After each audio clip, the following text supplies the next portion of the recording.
Dans quelques milliers de jours, on aura une super intelligence. Ça, c'est ce que Sam Altman, le patron de OpenAI, a écrit sur son blog. L'idée, c'est que demain, l'IA sera plus intelligente que vous, moi et Einstein réunis. C'est la promesse ultime, celle qui a fait lever des milliards de dollars, celle qui promet une singularité technologique. Sauf qu'il y a un problème. Si on gratte un petit peu sous le vernis marketing, si on regarde les benchmarks que personne ne lit, on se rend compte qu'on est peut-être face à la plus grande illusion de la décennie. Alors aujourd'hui, on va voir pourquoi l'AGI n'est peut-être pas pour demain et pourquoi votre ChatGPT est plus proche d'un perroquet que d'un génie. Et surtout, pourquoi on vous ment sur la définition même de l'intelligence.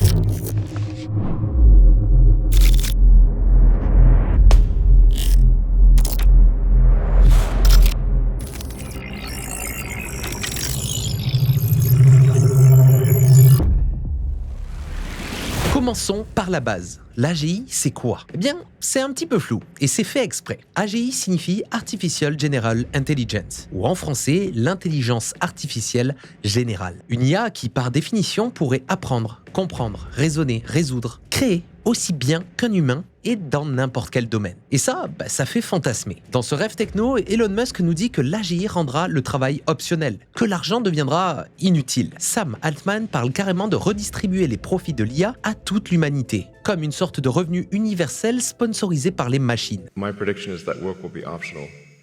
Optional. We'll take that.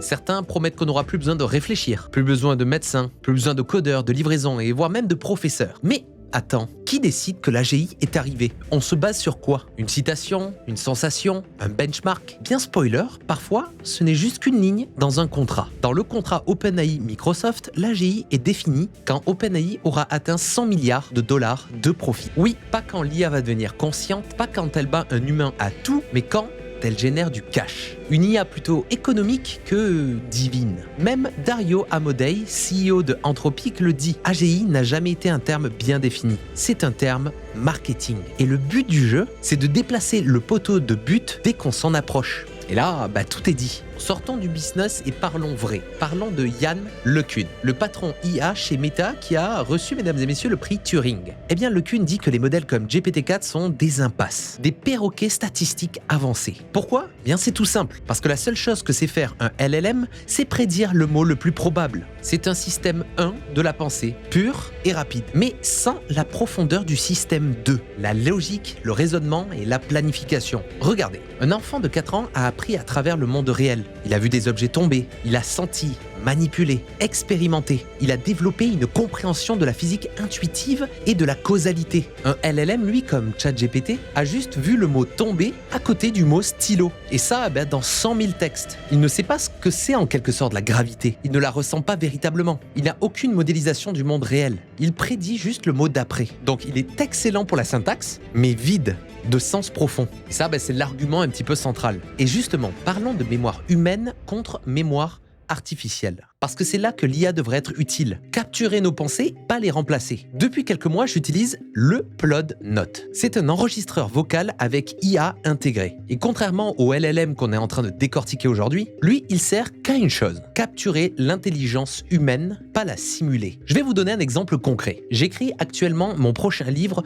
sur ma vie en tant qu'orphelin. Et parfois, un souvenir surgit de nulle part, au milieu d'une balade, sous la douche, pendant un trajet en voiture. Avant, je prenais des notes vocales ou des notes écrites sur mon téléphone. Mais le problème, c'est que c'était un bordel de fichiers audio inexploitables. Maintenant, je parle tout simplement à Plod. Il enregistre, retranscrit et surtout, il structure mes idées. Et donc, la différence, elle est là. Il ne crée rien. Il ne réfléchit pas à ma place. Il capture juste ce que moi, humain, je veux dire. Et ce qu'il y a de bien, c'est qu'ils ont une fonctionnalité Ask Plod et vous allez pouvoir littéralement poser des questions à vos propres notes. Et ça, c'est super pratique pour plein de cas de figure. Un autre exemple, lors de mes calls clients ou de techniques importantes, je préviens toujours que je vais enregistrer la conversation avec Plod pour ne rien oublier. Et le résultat, après l'appel, j'ai un résumé structuré avec les points clés, les décisions prises et les actions à faire. Je ne perds plus de temps à relire les 50 minutes d'audio ou alors d'écrit, l'IA utile.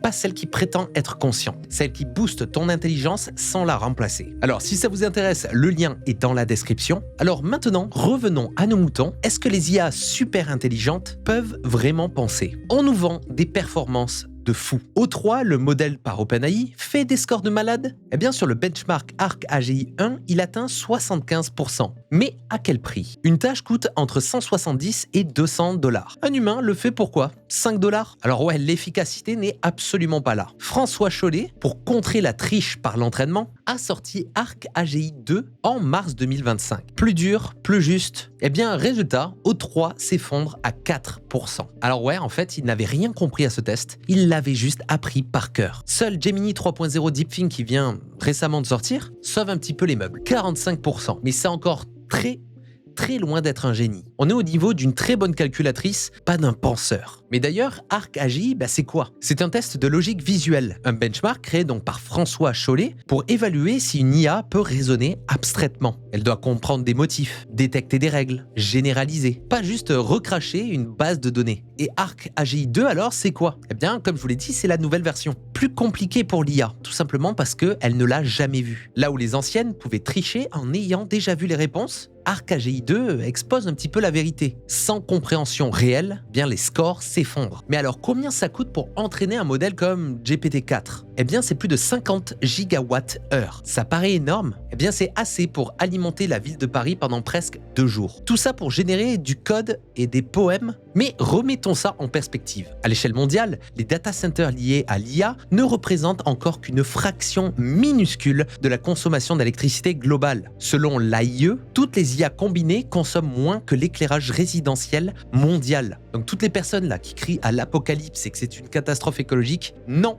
au final, pas du tout.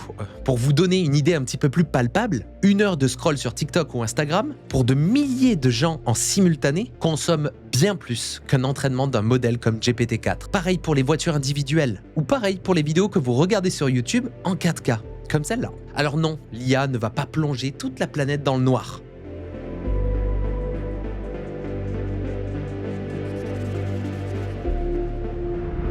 Et ce n'est pas une raison pour accepter tout et n'importe quoi au nom de l'innovation, car elle masque un autre problème plus insidieux. Parce qu'au fond, moi j'y crois. Je veux que ces technologies changent le monde. Je rêve qu'une AGI soigne le cancer, sauve le climat, permettre à chacun de créer, d'apprendre, de vivre mieux. Je veux y croire et je veux que cette utopie soit vraie. Mais je l'avoue, plus j'avance, plus je fais de recherches dans ce milieu-là, et plus j'ai peur que ce soit juste une sorte de marketing, qu'on nous vende des rêves pour alimenter des levées de fonds, que la vraie magie, celle qui pourrait réellement changer le monde, reste inexploitée, diluée un petit peu dans tout ce buzz. Et le pire, c'est qu'on arrive à court de textes de qualité. D'ici 2028, les intelligences artificielles auront lu tout Internet, du moins les données propres. Et donc la solution, faire lire à l'IA, les textes produits par d'autres IA. C'est la boucle de l'auto-régression. C'est la photocopie d'une photocopie. Et donc la qualité va se dégrader, et le sens aussi, c'est le modèle collapse, l'effondrement du modèle. Du coup, est-ce qu'ils vont trouver une solution pour pallier à ce problème? Le futur nous le dira. On est encore une fois que sur des promesses. Alors, est-ce que l'AGI, c'est pour demain? Peut-être, mais pas sous la forme qu'on nous vend, pas celle qui comprend, pas celle qui ressent, et surtout pas celle qui pense. Ce qu'on a aujourd'hui, au final, ce ne sont que des perroquets déguisés en oracles. Des machines qui consomment l'équivalent énergétique d'une ville entière pour imiter ce que votre cerveau fait en silence, sans effort, sans coût, et avec une modélisation du monde qu'elle va difficilement apprendre. On n'a pas créé une intelligence. On a créé un miroir qui reflète nos propres données, nos billets, nos fantasmes, et tout ça amplifié à l'infini. Alors ce n'est pas l'IA qui devient humaine, c'est nous qui devenons prévisibles. Alors essayez d'y réfléchir un petit peu, et si vous voulez une IA utile dans votre quotidien, n'hésitez pas à découvrir Plotnote, les liens sont dans la description, et nous on se retrouve très prochainement pour une nouvelle vidéo. C'était Atom, ciao.